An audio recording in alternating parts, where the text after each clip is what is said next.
seem to know what we're doing and where we're going now, sort of. What if you could explore a world across an ocean full of culture? From here, it's all uphill. Right. Stair step for 2001. A place where the mountains are high. But I am beat. Damn it. I am happy. Woo!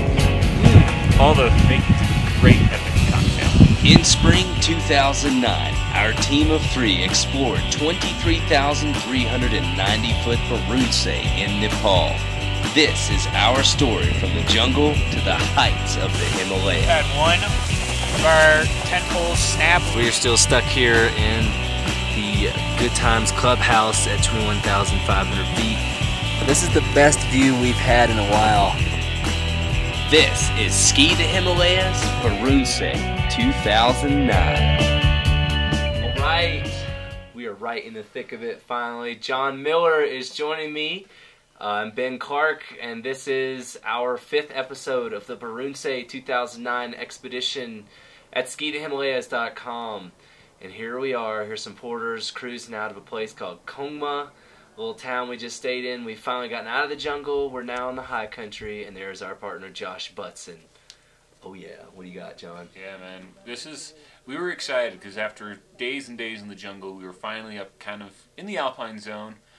We'd seen some snow-covered peaks. We're going over a couple 14,000 foot passes this day.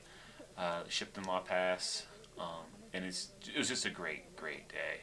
It was cool. It was always mysterious because we had all these clouds blowing through, so we could never really see what we were getting into. It was very ethereal. And so I shot this shot, which I love. From all the filmmakers' perspectives out there, I love how that guy's walking through, and then boom, Josh Butson kills it with a thumbs up. And oh, look, that is a big mountain. Yeah. We're not sure what we were looking at there, but all we could see was that little bit through the cloud. And it was like, whoa, where'd that come from? And we're now on day 7 of the approach to try and get to a mountain, which is still eluding us by another 10 days to get to its base camp. Yeah, Deep backcountry. If backcountry is deep, this is like alt country. Like it is way, way out there. It was kind of fun because we hiked up into those clouds and we couldn't see, and until we got out of the passes, we couldn't see anything. No. And it was just an interesting transition because it was no longer jungle. It was kind of rhododendron forest and still kind of lush and green, but then boom into the mist. This is cool. This is Jon Miller, the man you're hearing right now. Walking by Braille. Like, looking good. I mean, that's a steep trail. It's wet, you know, all that fog. John still has his umbrella. That paint there says, danger ahead. Yeah. It's, the trail definitely got a little bit technical for a couple sections. I mean, nothing bad, but... Nothing is too much for a man who wears Hawaiian shirts. It's true. And then here, this is our first patch of snow. Yeah, this is cool. So we start to finally see some snow, and I mean, it's like a week ago we were in the jungle and stifling humidity, and now we are seeing exactly why people love to slide downhill. Yeah. These were some kids that they'd basically been following us up since Tashigon. They were carrying supplies between some of the tea houses up there, and they were just having a little bit of fun. But the cool thing is, like, this whole series is called Ski the Himalayas, and you're going to be seeing a lot of climbing footage, a lot.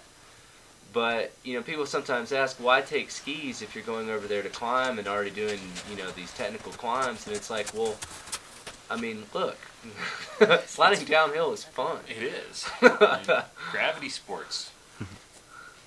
These kids, these are the kids. This is an adult, one of the porters. It's fun? Namaste? They're like, I don't know what to do about this. I know. People love to see themselves on camera. It's interesting.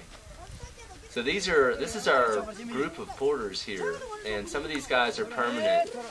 They'll be there with us, helping us with base camp, you know, being runners so that we have some fresh food coming in, and actually have a base camp, which ended up being basically 3 tents.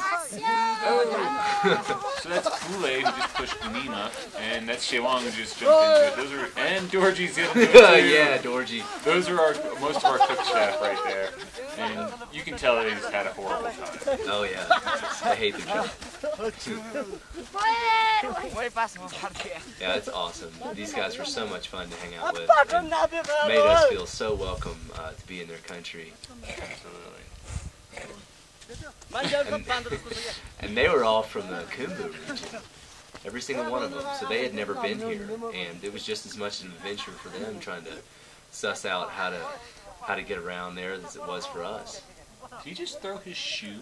Pretty sure he probably did. He's like, sandals are no longer useful. I may want to opt for shoes at this point. There's our pass. That's the second pass I have to go through. You can kind of see the trail zigzagging up. They don't believe in big switchbacks around here. They believe in going straight up whenever possible. Yeah, it's crazy. This is kind of cool. I mean, so you drop down off Shipton Law Pass and you see all these lakes, all this water that sits in this enormous valley in these bowls. And then they're, surrounded by snow, but wet, gnarly. Just rotted. Yeah. Awful. It would have been fun. I mean, looking back now, it's like we should have totally busted those skis out. I think part of our problem, we just didn't know where they were at this point. Yeah, that's true. Somewhere on the trail, and the boots were somewhere. We just weren't. I like this guy. He's got the standard portable Nepali entertainment system in his bag, and he's ahoy, ahoy.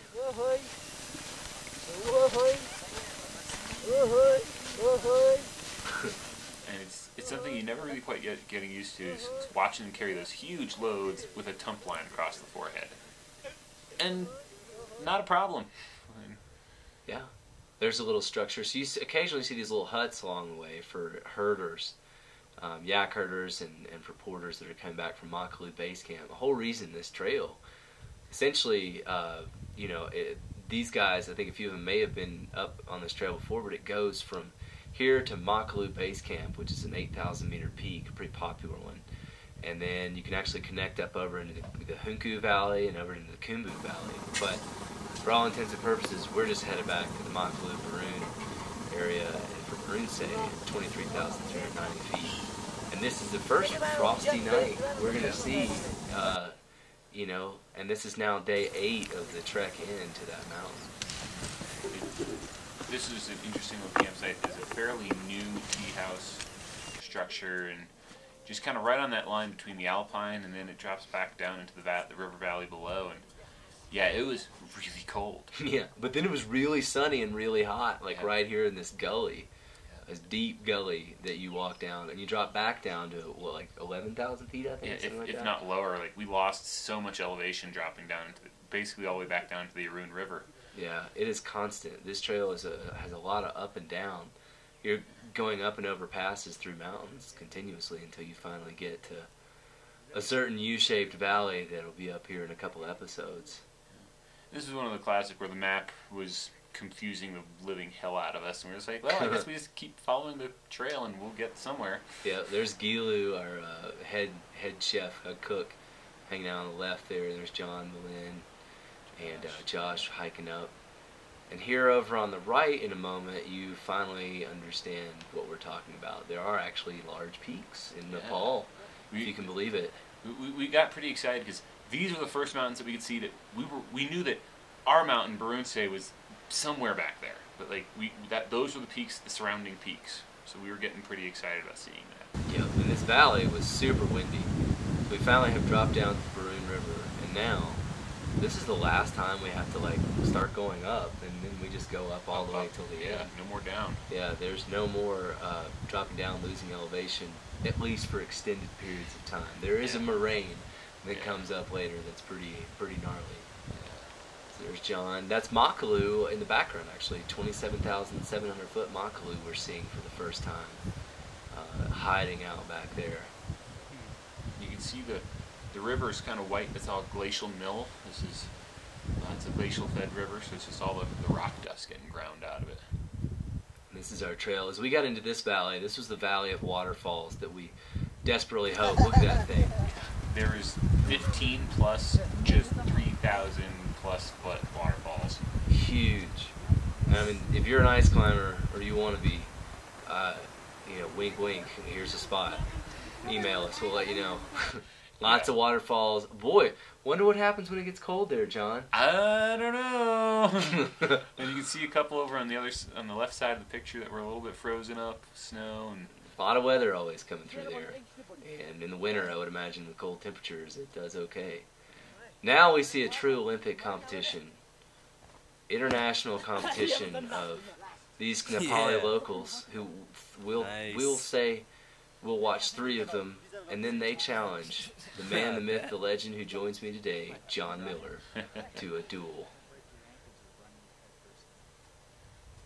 Oh, nice. Good landing. Style points for Fule. Yep. All right. Oh, here comes Nima.